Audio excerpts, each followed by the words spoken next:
Amazon और फ्लिपकार्ट ये दो ऐसे ऑनलाइन शॉपिंग प्लेटफॉर्म्स हैं जिनसे कोई अपरिचित नहीं है। सब जानते हैं ये क्या करते हैं। सब ये भी जानते हैं कि हम कितनी ज्यादा शॉपिंग करते हैं इससे। सब ये भी जानते हैं कि बिग बिलियन डे और Amazon ग्रेट शॉपिंग फेस्टिवल, इन सारी चीजों का कैसे बेसब्री से इंतजार किया जाता है। वो बात अलग है कि ये वो वाला पीरियड है जब सामान ट्रेडिशनली कम बिकता है, तो उसमें वो ग्रेट फेस्टिवल बोल करके और उसके बाद फिर हम सब खरीदते भी हैं और बहुत ज्यादा खरीदते हैं। न्यूज़पेपर में 6-6 7-7 पेज ऐड ही चलता रहता है। तो आप सोचिए कि इतनी जबरदस्त marketing campaign, positioning, market share, ये सब कैप्चर करने के लिए Amazon और फ्लिपकार्ट के पास पैसे भी बहुत होंगे। ये पैसे कहां से आते हैं? ये पैसे ला करके वो हिंदुस्तान में क्या कर रहे हैं और क्या अपना वर्चस्व बनाने के चक्कर में वो कोई स्कैम तो नहीं कर रहे हैं? अब ऐसे लग रहा है कि जी हां, कर रहे हैं। नमस्कार, मेरा नाम है संकेत उपाध्याय और आप देख रहे हैं इशारों इशारों। आज हम इशारों इशारों में क्या बात कर रहे हैं? देखिए, Amazon और फ्लिपकार्ट जब आए थे, तो ये एक ऑनलाइन प्लेटफॉर्म है जिसका मुख्य रूप से काम ये था कि ये एक ऑनलाइन प्लेटफॉर्म मुहैया कराएं ऑलरेडी एग्जिस्टिंग दुकानदारों को। फर्ज कीजिए आप एक दुकानदार हैं, आप एक सामान बेचते हैं। उसके बाद Amazon आया, फ्लिपकार्ट आया। ये आप इसमें यहां पर अपने सामान की लिस्टिंग कर सकते हैं कि मेरा सामान अगर कोई सर्च करे तो उसमें यहां लिखा हुआ आ जाए। जब वो लिखा हुआ आ जाएगा और आप उस पर क्लिक करेंगे तो Amazon का काम सिर्फ इतना है, सिर्फ और सिर्फ इतना था ओरिजिनली जो होना चाहिए था कि Amazon आपको एक दुकानदार से जोड़ दे और उसके बाद फिर वो सामान आप तक आ जाए। अब ये बिल्कुल वैसे ही है जैसे उबर की टैक्सी, ओला की टैक्सी, रैपिडो की टैक्सी, कि आपने कैब बुक की, एक ड्राइवर है उससे बुक कर दिया और क्योंकि आपने वो प्लेटफॉर्म इस्तेमाल किया तो वो प्लेटफॉर्म की फीस आपने ले ली। तो ये आपका बिजनेस मॉडल होना चाहिए था। ऐसी तरीके से और भी प्लेटफॉर्म्स हैं जैसे कि स्विगी, जोमेटो, जिसमें आप जानते हैं रेस्तरां है आपके घर के बगल में, भूख लगी, रेस्तरां का नंबर नहीं है, लिखा चाइनीज, उसने दिखा दिया कि आसपास इतने चाइनीज रेस्तरां हैं, उसमें आपने ऑर्डर किया, ऑर्डर चला आ रहा है। कोई स्विगी और जोमेटो ने अपना तो होटल बना नहीं दिया, वो आसपास के होटलों से ही उनका डिलीवरी एजेंट लेकर के आ रहा है, वो एक कमीशन चार्ज कर रहा है। यही काम Amazon और फ्लिपकार्ट का भी होना था और इसी के चलते उनको एफडीआई यानी कि फॉरेन इन्वेस्टमेंट वो लेकर के हिंदुस्तान आए। अब सुनने में ये आता है और ये इकोनॉमिक टाइम्स की एक रिपोर्ट है जो आप अपने स्क्रीन पर देख रहे हैं, राघव ओहरी जी ने ये रिपोर्ट लिखी है, जिसमें वो ये लिखते हैं कि प्रवर्तन निदेशालय, एनफोर्समेंट डायरेक्टरेट ने बड़ा जबरदस्त काम किया है इस पूरे मामले में। जी हाँ, प्रवर्तन निदेशालय राजनीति और राजनेताओं, खासतौर से विपक्ष के नेताओं के अलावा भी कुछ काम करता है, ये हमें आज देखने को मिला। इसमें यह पता चला है कि प्रवर्तन निदेशालय को अब यह पता चला है कि अपने काम जो उनको मुख्य रूप से काम करना चाहिए था, वो काम छोड़ करके थोड़ी सी तिकड़मबाजी भी करने में जुट गया है Amazon और फ्लिपकार्ट। कैसे? आइए एक एक करके बताते हैं। तो जैसे कि हमने आपको बताया कि वो एक प्लेटफॉर्म था, उसमें आप एक दुकानदार है, उसको ग्राहक से जोड़ने का काम फीस लेकर के ये Amazon और फ्लिपकार्ट को ओरिजिनली करना था। इसके बाद ये प्लेटफॉर्म दरअसल करने क्या लगे कि ये प्रेफर्ड सेलर बनाने लगे और यहां पर हो गया इनका फेमा का वायलेशन, क्योंकि फेमा के नियम क्या होते हैं और उस पर हम अभी थोड़ी देर में आएंगे कि कैसे ये करने से कि ये प्लेटफॉर्म ये चुन रहे हैं कि आप तो इन्हीं से सामान लो, आप कुछ लिखेंगे तो वो लिस्टिंग में सबसे ऊपर वो अपने ही किसी जान पहचान का या अपने ही किसी का उसको तरजीह देगा। तो ये फेमा FEMA का violation, foreign exchange maintenance act का वायलेशन कैसे हो गया, अभी उस पर आएंगे थोड़ी देर। तो इन कंपनीज ने किया क्या कि इन्होंने प्रेफर्ड सेलर बना लिए। Amazon है, फ्लिपकार्ट है, इस पर बाकी सब तो लोग जो हैं सो हैं। इसके अलावा कुछ ऐसे लोग हैं जिनको थोड़ी सी खास वो मिलता है, स्पेशल ट्रीटमेंट। उसमें अगर आप देखें तो Amazon सर्टिफाइड सेलर या फ्लिपकार्ट सर्टिफाइड सेलर, यानी कि फ्लिपकार्ट और Amazon गारंटी ले रहे हैं कि हाँ हाँ ले लो, ये माल अच्छा है।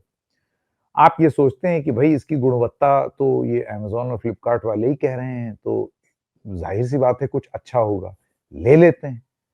अब ये पता चला है कि जब जांच हुई, क्योंकि शिकायतें हुई कि ये अपने ही लोगों को इन्होंने बना दिया है, और एक तरीके से इनका काम ये था कि ये सिर्फ एक प्लेटफॉर्म मुहैया कराएं, ये खुद दुकानदार बन गए हैं और यहां आपने कानून का उल्लंघन कर दिया है, क्योंकि ये आपको नहीं करना था।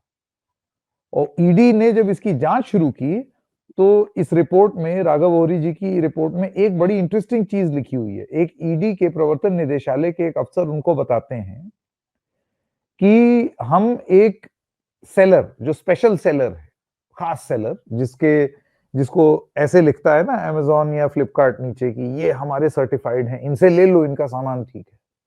उससे जब बातचीत की, इंक्वायरी की कि हाँ भाई, तो पता चला कि उसका धंधा तो करोड़ों में है, करोड़ों में, मतलब थाउजेंड्स ऑफ करोड़। आपको मैं पैराग्राफ पढ़ देता हूं ताकि उससे आपको आइडिया मिल जाए। इसमें लिखा हुआ है, The agency quizzed a preferred seller of one of the e-commerce giants.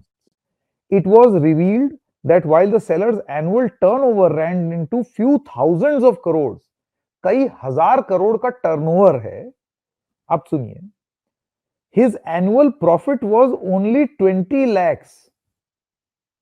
वो प्रॉफिट 20 ही लाख रुपए कमा रहा है साल में। 20 लाख रुपए तो लोगों की तनख्वाह होती है भाई। थाउजेंड्स ऑफ करोड़ का प्रॉफिट और आपका टर्नओवर, सॉरी, और आपका प्रॉफिट सिर्फ 20 ही लाख। ये कैसा बिजनेस मॉडल है? The said seller in question lives in a two room apartment. भाई जिसका कई हजार करोड़ का अगर टर्नओवर हो, वो तो रहने वाला होगा महलों का ना।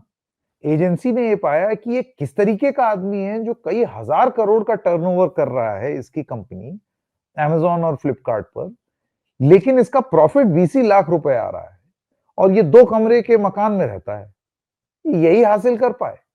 इससे उनको शक हुआ और जब उन्होंने ईमेल वगैरह चेक करनी शुरू की तो इस रिपोर्ट के हिसाब से इन अफसरों ने यह पाया कि इन ईमेल्स में बहुत सारे Amazon और फ्लिपकार्ट के ही पुराने एम्प्लॉइज जिनके साथ उन्होंने साठगांठ कर ली, उनको ही आपने प्रीमियम सेलर बना करके और फिर उनका अकाउंट आप ही मैनेज कर रहे हैं। यानी कि फर्ज कीजिए ये आदमी जो हैं, जिनके कई हजार करोड़ का टर्नओवर है, ये कई हजार करोड़ का टर्नओवर कानून से बचने के लिए नियम को घुमा करके दिखाया उन्होंने कि ये तो कोई है गली में रहने वाला एक सेलर, पर दरअसल वो आप ही हैं। वो Amazon और फ्लिपकार्ट ही, वो Amazon और फ्लिपकार्ट के लोग ही चला रहे हैं, उसका अकाउंट्स भी आप ही संभाल रहे हैं। और वो जो 20 लाख रुपए का प्रॉफिट आप दिखा रहे हैं बुक्स में, दरअसल ये 20 लाख रुपए एक तरीके की फीस है शायद, जो Amazon और फ्लिपकार्ट उस आदमी को दे रहे हैं कि तुम कानून के लिए, हम ऐसे लगे कि हमने सारा पालन किया है तो तुम ये ले लो, लेकिन बाकी सब कुछ हम देख लेंगे। इस चीज को फॉरेन एक्सचेंज मेंटेनेंस एक्ट का वायलेशन माना जाता है। According to the procedure, after filing of the complaint, the adjudicating authority will issue show cause notice to the e-commerce giants and decide on whether to impose penalty under FEMA. उनका यह कहना है कि आप inventory भी खुद रखते हैं, पूरा स्टॉक कहां है वो सब खुद रखते हैं, ये सारी चीजें आपको नहीं रखनी थी, तो फिर आपने कैसे रखना शुरू कर दिया? आपने कानून में, आपको ये लगा कि ये एक पेंच है, इसको इस्तेमाल कर ले जाते हैं, और उसके बाद फिर अपना ही सामान खुद दुकानदार बन के हम बेचेंगे, और अगर कोई इंक्वायरी होगी तो उसमें बोल देंगे हम क्या करें, ये तो प्रेफर्ड सेलर हैं हमारे, ये तो वो बेच रहे हैं। ईमेल्स को जब उन्होंने स्कैन किया तो उन्होंने पाया कि कोई प्रेफर्ड सेलर नहीं था, कि दरअसल Amazon और फ्लिपकार्ट ही थे। अब ऐसे में आप खुद सोचिए, इतनी बड़ी बड़ी कंपनियां हैं, छोटे छोटे दुकानदारों के नाम पर आप एक ई कॉमर्स प्लेटफॉर्म लेकर के तो आए, लेकिन फिर आपको खुद ही जब दुकानदारी करने का शौक लग गया, तो फिर वो कानून संगत तरीके से क्यों नहीं किया? कानून के मुताबिक क्यों नहीं किया? अभी तक कोई आधिकारिक जवाब अमेज़न और फ्लिपकार्ट की तरफ से ना तो इस रिपोर्ट में आया है और ना ही हमने देखा है, जिसमें वो अपना स्पष्टीकरण दें कि वो ऐसा क्यों कर रहे थे। आपको ये भी बता दें कि इस तरीके के आरोप पहले भी कई बार अमेज़न और फ्लिपकार्ट पर लग चुके हैं। CAIT, ऑल इंडिया ट्रेडर्स का जो कन्फेडरेशन है, जिसके मुखिया प्रवीण खंडेलवाल हैं, जो बीजेपी के चांदनी चौक से सांसद हैं, उन्होंने तो मुहिम छेड़ी हुई थी। आजकल उनकी मुहिम क्विक कॉमर्स के लिए है, यानी कि आपके ज़ेप्टो और ब्लिंकिट। वो कहते हैं ज़ेप्टो और ब्लिंकिट तो एफडीआई का पैसा लाता है और एफडीआई के पैसे से वो निवेश इस देश में नहीं कर रहा है। वो इस तरीके से सामान बेच रहा है सस्ता, और उसका जो ऑपरेशनल लॉस हो रहा है, वो अपने एफडीआई के पैसे से अपने लॉस की भरपाई कर रहा है। तो वो भी एक वायलेशन है। तो इस तरीके के कई मामले और कई आरोप अदालत में गए अमेज़न और फ्लिपकार्ट के खिलाफ, और उसमें से कुछ मामलों में अमेज़न और फ्लिपकार्ट को राहत भी मिली। लेकिन अब देखना ये है कि एनफोर्समेंट डायरेक्टरेट आगे चल के अमेज़न और फ्लिपकार्ट के आला अधिकारियों से किस तरीके के सवाल जवाब पूछेगा, इंक्वायरी करेगा और जानने की कोशिश करेगा कि आप ऐसा अगर कर रहे हैं तो क्यों कर रहे हैं? क्या एविडेंस साक्ष्य प्रस्तुत करेगा? ये जब अदालत में मामला जाएगा तो ये बात एनफोर्समेंट डायरेक्टरेट साबित कर पाएगी या नहीं कि ये एक स्कैम हो रहा था। और ऐसे में हमको भी एक सवाल पूछना है कि एज़ ग्राहक, हम लोग तो ग्राहक हैं ना, हमको तो अगर खोल करके उसमें फ़ोन में कोई चीज़ सस्ती दिख रही है, तो हमको ये लगता है कि हाँ, सस्ता है, तो हम यहीं से लें, उधर से क्यों ना लें? अ, पेचीदा सवाल है। एक फ़ॉरेन कंपनी है, वो आकर के अपना सामान ऑनलाइन बेच रही है, और एक आपके घर का किराने वाला या घर की दुकानें हैं, जो ब्रिक एंड मोर्टार स्टोर है। इन एनी केस किराने का सामान, घर की दुकानों का सामान, उसकी बिक्री ऑनलाइन के माध्यम से बहुत कम होती चली जा रही है। अब सब लोग ऑनलाइन ले रहे हैं। ऐसे में ऑनलाइन में बेईमानी ना होने लगे। आप ये सोचिए, ये आपके देश का पैसा है जो कि फिर विदेशी कंपनी है ना, ये विदेश जा रहा है। तो ऐसे में बेईमानी ना होने लगे। इसको रोकने की जिम्मेदारी क्या सिर्फ एनफोर्समेंट डायरेक्टरेट की है, या एक चार एक सवाल हम लोगों को भी पूछ लेने चाहिए, या हम लोग इसी में मगन रहें कि हमको तो सस्ता मिल रहा है तो ठीक है। अब इस बात का जवाब आपको खुद से देना है। इसका जवाब ना मैं दे सकता हूं ना कोई और, ये आप ही दे सकते हैं। हो सके तो कमेंट सेक्शन में दे दीजिए। ये प्रस्तुति कैसी लगी बताइएगा जरूर। फिर मिलेंगे किसी और एपिसोड में। इशारों इशारों के इस एपिसोड में बस इतना ही। तब तक के लिए नमस्कार।